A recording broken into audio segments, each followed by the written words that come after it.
So he starts off, who is there to harm you if you are zealous for what is good? Speaking directly to that fear. Who is there to harm you if you prove zealous for what is good? But even if you should suffer for righteousness' sake, you will be blessed.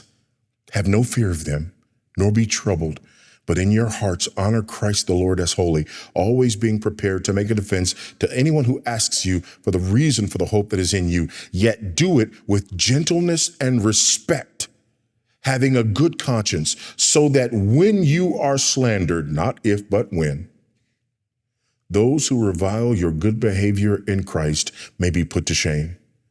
For it is better to suffer for doing good, if that should be God's will, than for doing evil.